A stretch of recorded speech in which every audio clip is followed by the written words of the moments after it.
Back in 1999, I used to work as a park ranger over at Yosemite National Park. It wasn't a job I ever really saw myself doing. The fact was that, after I busted my knees and had to stop playing football, the NFL was all I ever dreamed of. I was obsessed. It was football in the morning, football in the afternoon, and at night I used to dream of football. But, like many young men's dreams, they turned out to be nothing but the stuff of pipes. I needed a job, I needed money, and I needed it fast. So when an uncle told me of an opening at the Yosemite National Park for a park ranger position, I jumped at the chance. He told me it was relatively easy work, mostly outdoors, and I could rely on it. As long as there was state funding, as long as there were still trees sprouting out of the ground, I'd always have work. So there I was, 23 years old, decked out in my park ranger's uniform, hiking through valleys and over hills, popping ibuprofen whenever my knees started to act up. I'd done the job for about 2 years in March of '99, and honestly, I'd grown to love it. Being out there meant being surrounded by nature on a daily basis. I mean, I'd see things weekly that wildlife photographers could give their left nut to document. But I never in my wildest dreams thought I'd encounter the kind of thing I did on March 18th, 1999. It's something that I've thought about almost every single day since. Something I can't ever get out of my mind, and something I don't think I ever will. And it all started off a chain of events that I gradually became obsessed with, and that have changed my life forever. It started with a call about a potential forest fire.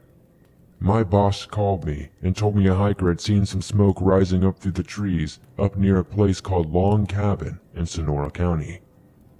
I probably don't need to tell you that forest fires can be absolutely devastating to an area like Yosemite, and they are taken very, very seriously by us park rangers. Now, you all should know that Long Cabin isn't technically in our jurisdiction. It's actually closer to Stanislaus National Forest. But since there was no one up in that area to go check it out, my boss asked me to go check it out and call in the fire department if there was a serious threat.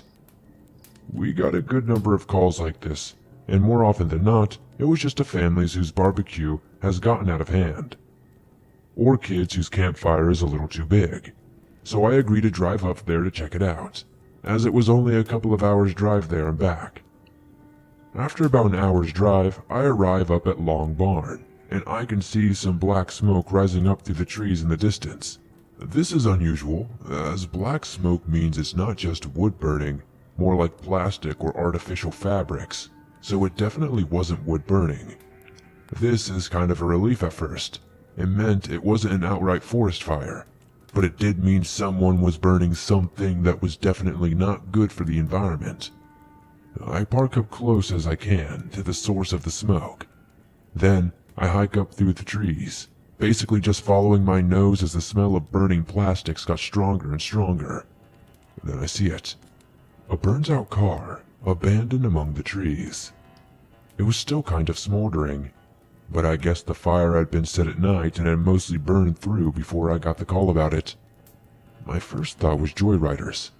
Something as simple as car thieves that had busted into somebody's vehicle, tore it up, and then crashed it down this quiet, country road. Again, this is pretty unusual, especially as a crime out here in the sticks, and you can forgive me for associating that sort of wanton mischief with more urban areas. But when I started to smell something else among the smoke, something more like burning meat, I'm a huge barbecue guy myself, and I know what it smells like when you leave something on the grill for far too long. Like that acrid, charred stench that I know is going to lead to disappointment because I've messed up on some expensive T-bone or whatever. Only, you're definitely not supposed to smell that coming off of a burning car, are you? And as you can imagine, I started to feel very, very uneasy about this whole situation. I circled around the burned vehicle, looking for signs of animal carcasses or, God forbid, human bodies that were in or around the vehicle, but I saw nothing. I even checked under the car, but again I didn't see a thing. I pulled out my phone to get in touch with the Sonora County Sheriff. who said he'd send over a couple of guys to check the scene out within the next hour or so. But he also asked me to stick around so I could guide them in and show them exactly where the vehicle was. So, given the fact I had an hour or two to kill waiting for them, I went into the trunk of my truck, pulled out the little fire extinguisher stored back there, and proceeded to go to the few small fires burning in and around the vehicle and put them out. I do so pretty effectively, but when I'm done, I notice they're still smoldering in the trunk. Smoke keeps seeping out of the cracks, and the more it does, the more I can tell the smell of burning meat is coming from there. That's when it really hit me. Something, or someone, was in that trunk. That's where the smell was coming from. Waiting for those sheriff deputies seemed like it took an eternity, mainly because when they got there, I knowed they'd be able to open that trunk, and I really didn't want to see what was inside. So they got there. I tell them what I suspect was happening, and what I suspect was in that trunk. One of the guys uses a crowbar to wrench the trunk open, which was pretty easy considering the fire had warped the metal locks keeping it closed. But what we saw is something I saw over and over again in my nightmares, for many nights to come. It was a mass of blackened, burned flesh and contorted limbs. The sight of it alone caused me to gag and retch, puking up my breakfast onto the forest floor. Even those deputies, hardened by years of witnessing violence and cruelty on a daily basis, had a hard time dealing with what they were seeing. One just leaned against a tree, mouth covered with a cloth rag to keep him straight, probably for this exact reason. While the other called in the coroner to deal with the bodies, they told me I could move back to Yosemite whenever I was ready. And boy was I ready. I got the hell out of there as soon as I was able to. From what I understand, the sheriff's deputies soon discovered that the two scorched bodies in the trunk of that burned vehicle were those of Carol Sund and Sylvina Peloso. The two women, along with Carol Sund's young daughter Julie, had been missing since the previous February. When they were last sighted alive and well, they were at Cedar Lodge near Yosemite National Park. It was actually one of my colleagues over at the park that had been the last person to see them alive, and the whole thing had drawn national attention, landing them on the cover of People magazine when some journalist took an interest in the story. And I mean, it was a really interesting story, albeit a very morbid one. Carol's son's wallet had been found on a street in downtown Modesto, California, 3 days after they had disappeared, and Julie's son's body was dumped in heavy underbrush by an overlook at the Don Pedro Reservoir, several miles from the logging trail where the car had been found. Her throat had been slit from ear to ear. Local sheriffs and the FBI initially focused their investigation on a group of meth heads up in Northern California who had previous convictions for stalking and assaulting lone groups of women. But all those leads were abandoned when a break in the case cast light on another suspect. Because the story doesn't end here. In fact, it got even worse for all of us who worked up in Yosemite. One of the staff members at the Yosemite Institute was a young woman named Joy Ruth Armstrong. Joy was friendly, bubbly, and generally just an awesome person to be around. I'd only ever met her once or twice in my time as a park ranger, but I could see why she was a popular member of the team. She loved nature, she loved her job, even more passionately than most others on the staff. But in July of the same year of 1999, Joy had made plans to spend a weekend visiting friends down in Sausalito. Team members who lived in the log cabin she shared with them in Yosemite Village said their goodbyes, wished her a safe travel, and watched as she wandered off among the trees to catch a ride down to Sausalito. But a few days later, when she was due to return to the village, she never showed up. She'd actually left some contact details with the team just in case they needed to talk to her, but when they followed up with the call to check up on her, her friends told them she hadn't actually arrived to spend the weekend with them, and that they were starting to get worried. A group of park rangers went over to the cabin where she stayed at, only to find her white pickup truck was still parked in the driveway, packed with her luggage for the trip. Having decided to begin their search in the immediate area, the rangers split up into smaller groups. They trudged through the dense underbrush, watching for rattlesnakes and looking for signs of their missing coworker. Then, after only a short while of searching, they apparently spotted footprints, broken saplings, trampled ferns and grass, all signs that someone had recently ran or perhaps even been chased. That's when one of the rangers noticed something metallic glinting in the sunlight just a few feet away. It was a keyring, lying in a shallow ditch. It was the sighting of this keyring that led them to spot something else. It was a dead body. It had on the white t-shirt and blue jeans that Joy had been wearing the day she left, except now they were filthy, dirty, encrusted and blood-stained. But despite bearing such similarities to our missing co-workers, it was impossible to immediately identify her body. That was because whoever killed her had also taken the time to cut off her head, decapitating it completely. For those of us who worked in and around Yosemite, Joy's murder meant that the nightmare of those who burned the bodies, the nightmare we had all tried to forget about, had come back with a vengeance. The killings were made even more disturbing to us by how rare it was for anything like that to happen in this area of California. According to one of the older rangers, the last known murder to occur inside Yosemite's boundaries happened 12 years earlier in 1987, when a guy pushed his wife off a cliff in order to collect on a life insurance policy. As you can tell, I've thought about this whole thing a lot and researched the various murders a whole lot, and I've discovered that the chances of being murdered in one of our nation's national parks are about 1 in 20 million. Basically, you have more of a chance of drowning in your own bathtub. So, please don't think this is an actual thing.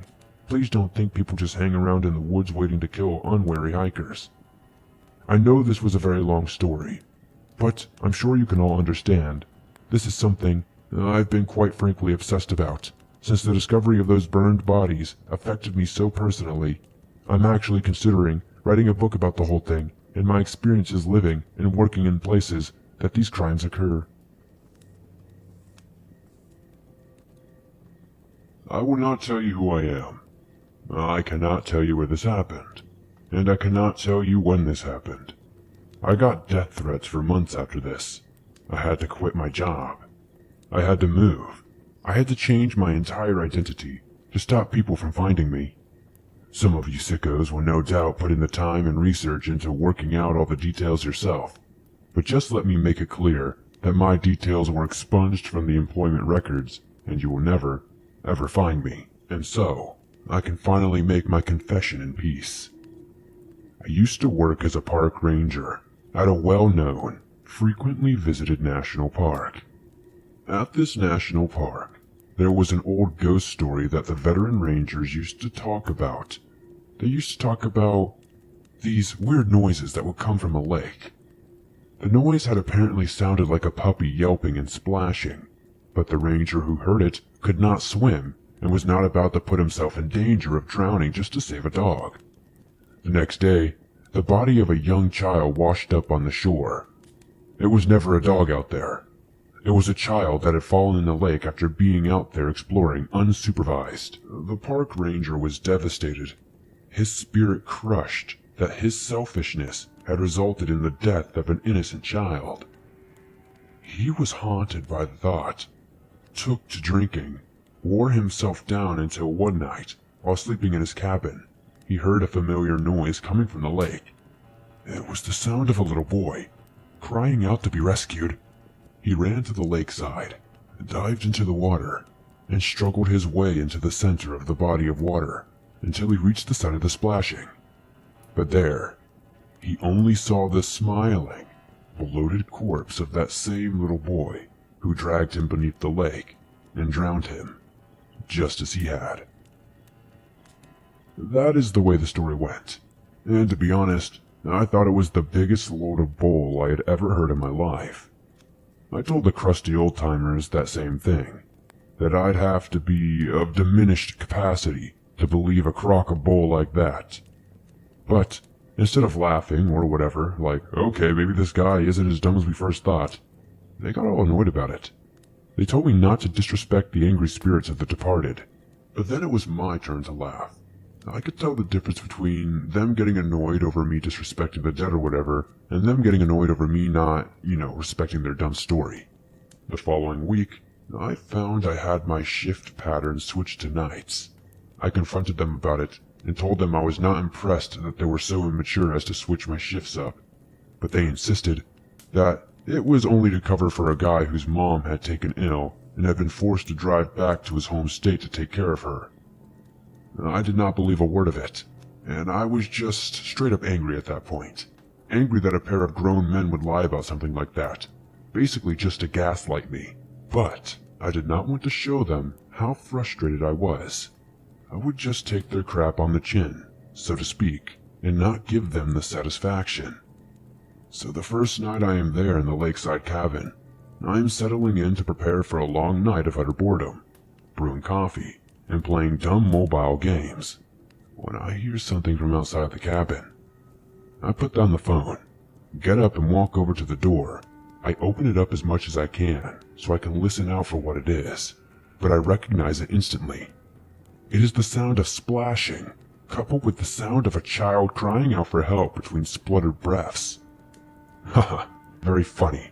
I remember shouting out into the darkness. Think you could scare me with your dumb stories? Well, I did not believe them, and I do not believe you now. Try it on someone with an IQ as low as yours. This was obviously their little game playing out. Their attempt to scare me into submission and believing their backward-ass ghost story. But I was not about to let that happen. I went back inside, slamming the door shut and jamming my AirPods into my ears on full volume to block the noise out. They were selfish, vindictive people. That is what I told myself anyway. But apparently, not determined enough to keep playing the sound from whatever speaker system they had set up around the cabin, because when I paused my music like 20 minutes later, the noise was gone, and all was quiet again. The next morning, just after sunrise, I packed up my stuff and prepared to leave the cabin. I was so exhausted and irritated by the prank they pulled, I was not prepared to wait for them to arrive. I figured if I did, I would be so angry at seeing them that I might have knocked some of their damn teeth out. That would get me fired, and I simply could not afford that.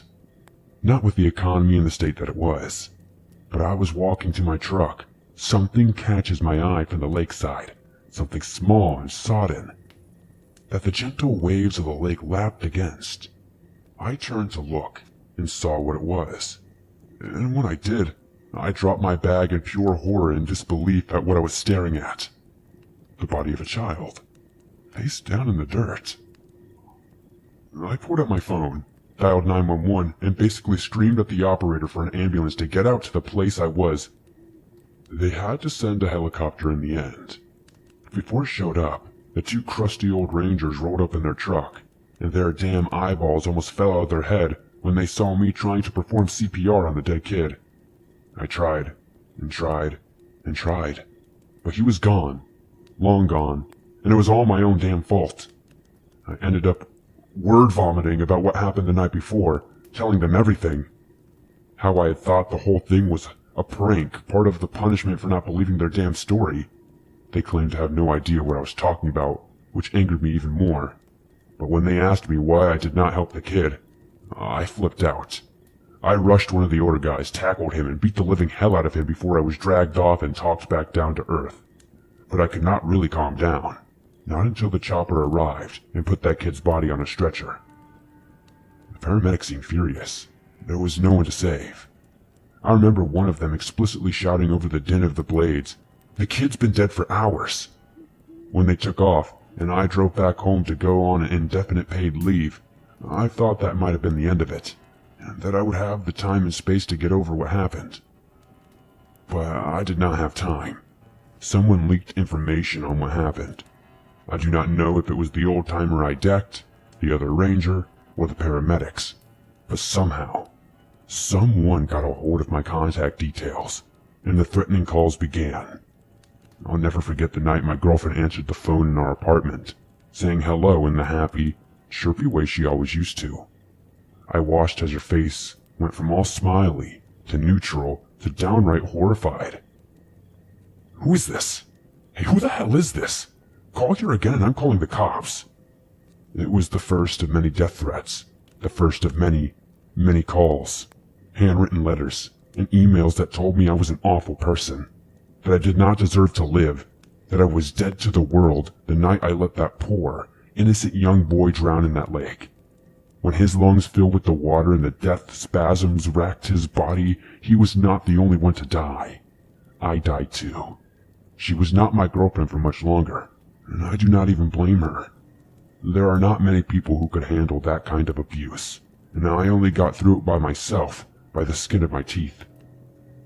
And so, that led me to where I am today. I live alone in a state of fear, far away from the national park I allowed a child to drown. I legally changed my name, changed my entire look so no one from my old life would be able to recognize me. I went through an intense period of transformation. The old me is a ghost, as good as dead, dust in the wind, and no one will ever find me. No one. My name is Tom Kinski, and I am the vice chair of the Boston Grotto, a cave-in club affiliated with the National Speleological Society. We meet the first Wednesday of every month on MIT campus and regularly send out open invitations in the hopes of attracting new members. There are always people who show up interested. I'd like to think this wasn't just due to the pizza we order in the upper crust on Charles Street. But who am I kidding? Everyone loves pizza. The Boston Grotto also organizes yearly caving trips to some fascinating, far-flung places. Last summer, we planned a deep cave expedition in the Karstik limestone plateau of southern Turkey. We actually helped map out the lower reaches of the cave system, extending the depth of the Morka cave from 919 meters to 1,240 meters. It is now officially the third deepest cave in Turkey, all thanks to our hard work and dedication. It's a very, very fulfilling hobby, but caving is neither easy nor is it really relaxing. In fact, on occasion, caving can be hazardous, terrifying, or even fatal. I have plenty of stories detailing brushes with danger and death, but the one I'm about to tell you is the one that sticks with me the most.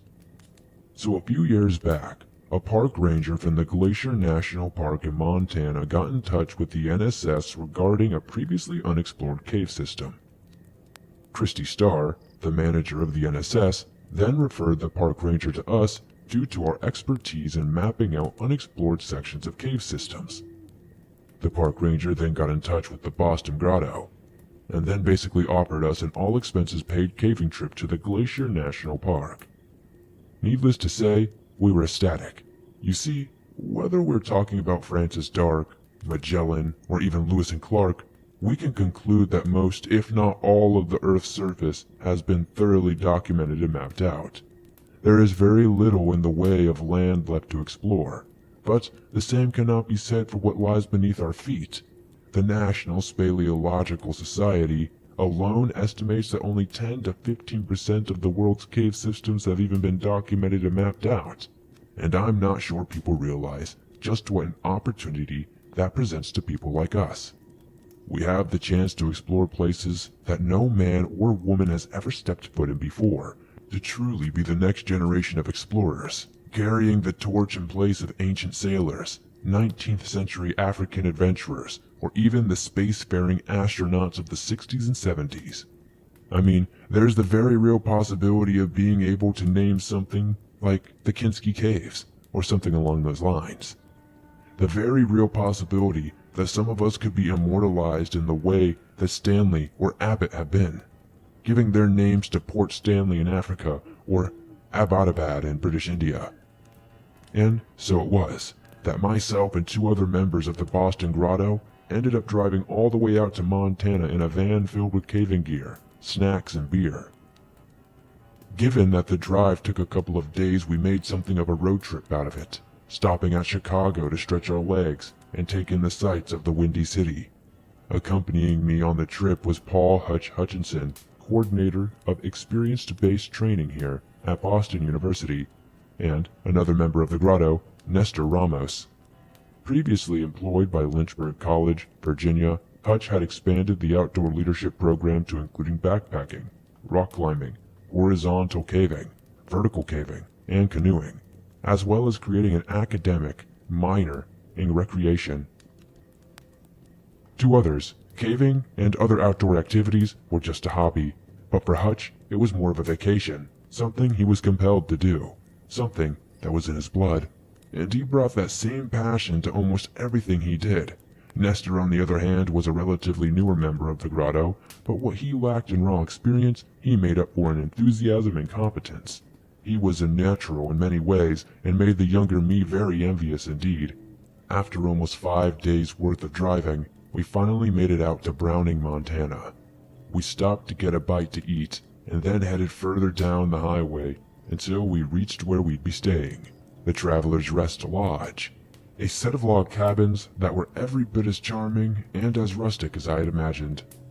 We slept like the dead that night, and after sleeping in a van for 4 nights, I had never been so appreciative of the divine human invention that is the mattress. The next morning came and the trip out to Glacier National Park itself began. We packed up our gear, which included our very specialized helmets, lights, thin, comfortable, with a 4-point suspension that would stay in on a fall, as well as being safe to mount batteries, flashlights, and brackets too. We threw extra batteries and flashlights into small, utilitarian backpacks, along with extra layers of warm clothing, as well as food and water. But then came perhaps the coolest part of the trip so far. Given that Glacier National Park is pretty much inaccessible to anyone but experienced hikers, the park rangers out there had planned something a little special for us to save us an exhausting trip. A helicopter ride into the park itself was set up for us.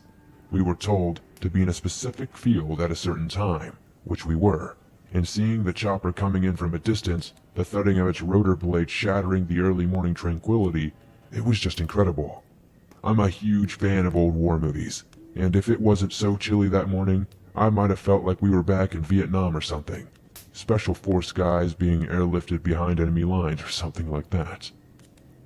Despite being ferried deep into the national park via helicopter, finding a safe place to drop us off was another thing entirely. We landed about a mile's hike from the cave system itself, with one of the park rangers guiding us up a set of steep paths, which led to a tiny, restrictive entrance on a mountainside. We arrived at call-out time of around 7:30 that evening. Enough time for us to get out of the cave and back down the mountain and landing at the site before sunset. After that, the park ranger left us to hike back down to the chopper, and our journey began in earnest. I immediately understood why the cave system was previously unexplored. The entrance was barely traversable, even to us experienced cavers, and more than once I had to completely exhale to make my torso fit through the narrower gaps. Hutch was the point man as he headed in, and each little cranny he had to shimmy through was properly assessed for danger. A larger man might have come stuck to suffer the same fate as the guy in Utah about 10 years earlier, something I wouldn't wish upon my worst enemy. After about an hour or so of serious anxiety that verged on claustrophobia, the tunnels began to open up a little, and I really do mean only a little. They were still narrow enough that we could do nothing but crawl, but it was a little bit better. In order to get deeper inside a place that apparently no man or woman had tread before, it was terrifying, but thrilling in a way that I don't think I can put into words. It's like one long burst of adrenaline, knowing you're the vanguard of subterranean exploration, and you can almost feel it buzzing in your fingertips. So the last thing I was expecting when we found ourselves crawling into a larger, more open cave was to hear Hutch's disappointment. As you can imagine, you can't make loud noises in a cave system. You have to be as quiet as possible, given the reverberations and echoes can quite literally cause a cave-in if the rock isn't of a certain density.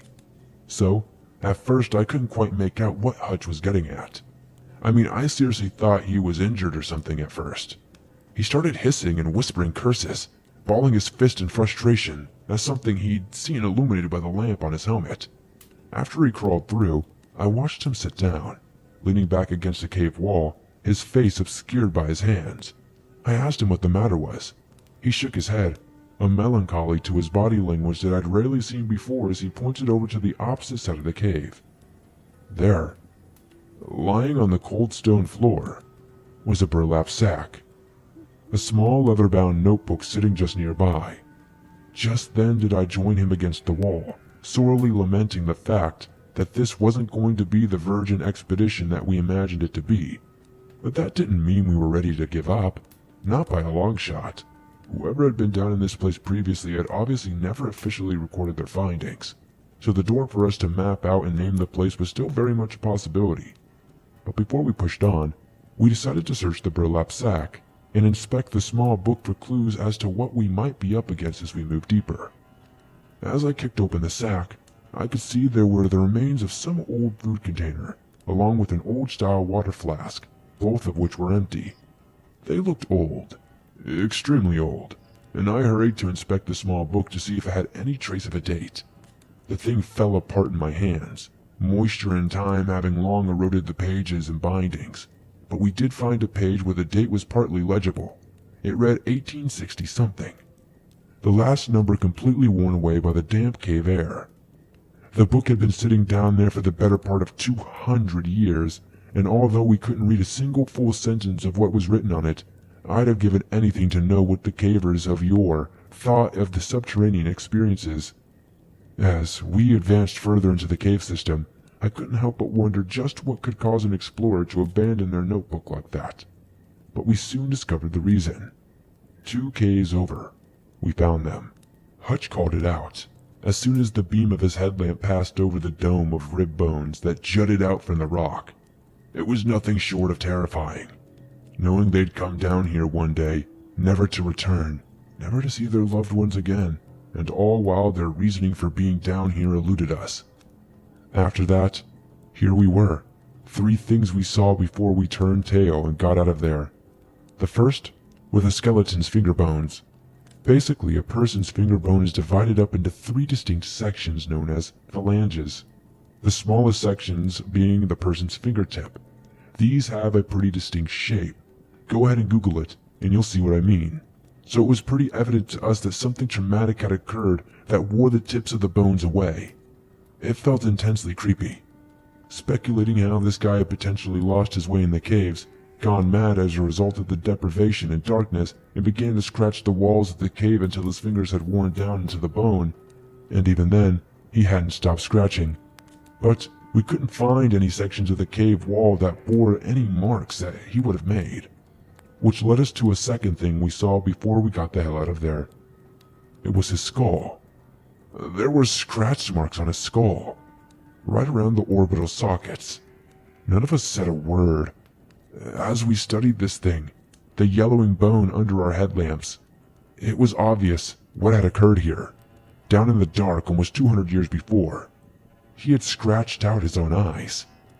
We were already backing out of the cave at that point, praying we wouldn't get lost on the way back as this poor soul had obviously done. I tried not to think about the moment that poor soul's lamplight had run out, condemning him to spend the last little time of his life in absolute darkness. I tried to show Hutch and Nestor, but they weren't in the least bit interested in hanging around any longer, and to be honest, I totally understood why. As we sat around the open field that we had landed at, waiting for our helicopter taxi to arrive, we agreed not to talk about what we had seen until we got back to Boston.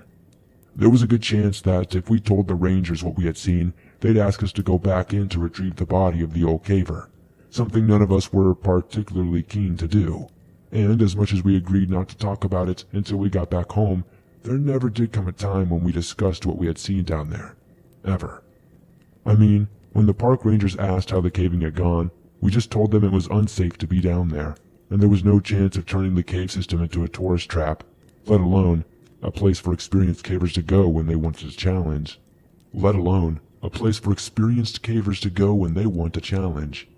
I suppose I've waited a long time to get this whole thing off my chest.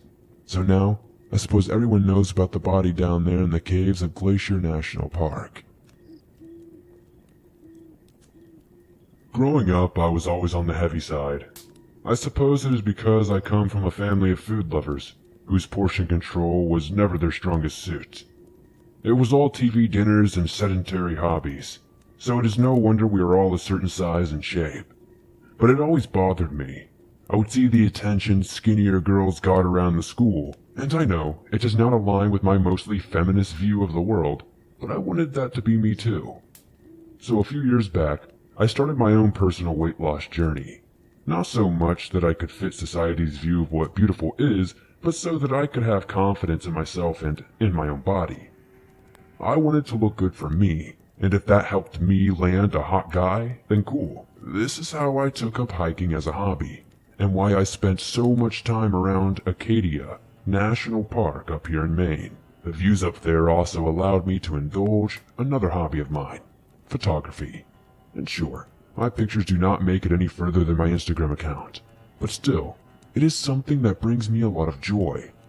Sometimes I would drive up there with friends, but they could not commit to those long trips all the time. So there were times when I would go up to Acadia all alone to get my few hours of exercise in. So, I am hiking the trails up there, taking pictures of the sun as it glinted off the ocean through the trees. Messing around with filters and usual photography stuff, I thought I had managed to get the most amazing shots. Something that was bound to get a whole bunch of attention on Instagram. When I hear a voice sounding from behind me. Lovely day for it, huh? It was a man's voice, friendly sounding, but still the shock of hearing it so suddenly made me jump. I turned, seeing a man in a park ranger's uniform, the hat, the little shorts, the whole getup, walking up the trail behind me with one of those trekking poles in his hand. Yeah, I got to make the most of the nice weather here in Maine. It's super rare. I tried to sound as cheerful as possible, but I will not lie.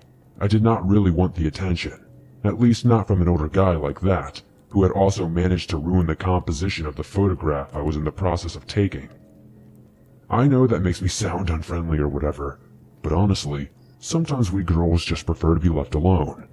But he continued to make conversation, in that super annoying way that some people do. It's almost like they can detect that you just want to have some time to yourself, and instead opt for being gregarious. So, I remained polite for as long as I could, nodding along as he talked about how lonely it could get being a park ranger up here, then eventually just straight up asked him politely to let me just do my photography, making something up about being a professional photographer who was surveying the area for a magazine I worked for. I know I should not have lied, but I got the distinct impression he was not going to leave me alone otherwise. But he took it on the chin. I suppose he got the craving for human contact out of his system. He told me he was sorry to interrupt, wished me good luck with my work, and then carried on down the trail. So I take my photos, taking my time over them, but decided to turn back to walk the opposite way so I do not run into him again. It's not that I really thought he was creepy or anything. I just did not want to run into him again. Call me neurotic for wanting to avoid awkward moments, but that is just the way I felt about it. So, I am heading back the opposite way, taking pictures along the way, capturing the way the trail snaked through the trees in such pretty ways sometimes, looking like something out of a fairy tale. I happen to take a particularly aesthetically pleasing one, and I am admiring it on my phone when I happen to notice some small detail in the center right of the frame. It was a figure. It was clearly wearing a pair of shorts, peeking out from among the trees. I know this is an innocuous little detail. I know it was just the ranger I had seen an hour previous, but it sent a chill through me. Just how the hell did he manage to loop around and get ahead of me, even though he walked off in the opposite direction that I had? I felt distinctly unsafe. A flash of fear running through me as I began to suspect that this ranger guy's intentions were far from good. I mean, who just follows someone like that?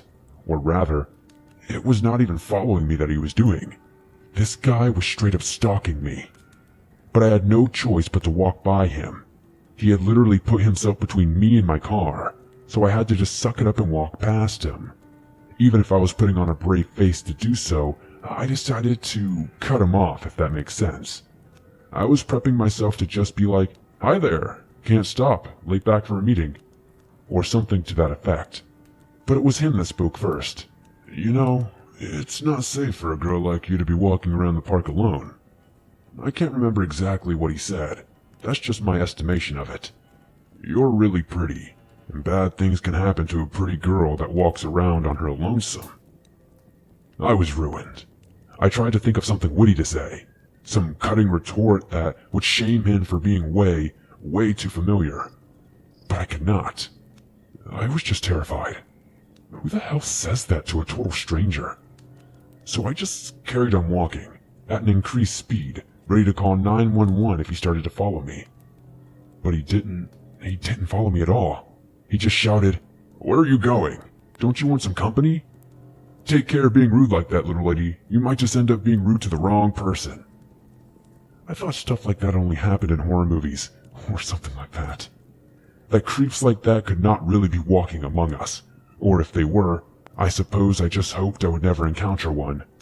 So I get to the end of the trail, back to the parking lot where I'd left my car, when I see another ranger milling around the area, taking little markers out of his truck or something. I walked up to him and demanded to know who the ranger on duty was, describing the guy that I saw, how his uniform was all dirty and stuff, how he carried that trekking pole, when suddenly I just started to feel sick. This ranger? His uniform looked almost nothing like the guy back in the woods. It was clean, pressed, and starched, lighter khaki color and different styles of patches on it. Same kind of Maine Park Service thing, just different looking. I knew what he was going to say before he even said it. There was no other park ranger on duty at the time. He was the only guy in the area, and no one else should have been wearing a ranger's uniform. He saw the look of horror on my face, that nauseous, shell-shocked look as I realized how much danger I had been in walking around with that guy on the loose. I told him everything, but I did not stick around to see what came of it. I just got in my car and went back down north towards Ellsworth. And it took me a long time before I was able to go back to Acadia, even with friends. I make a point of never, ever going to secluded places like that alone now. It is just not worth the risk of running into someone like that. Someone willing to dress up to trick young women into feeling safe when they may well have had quite different intentions.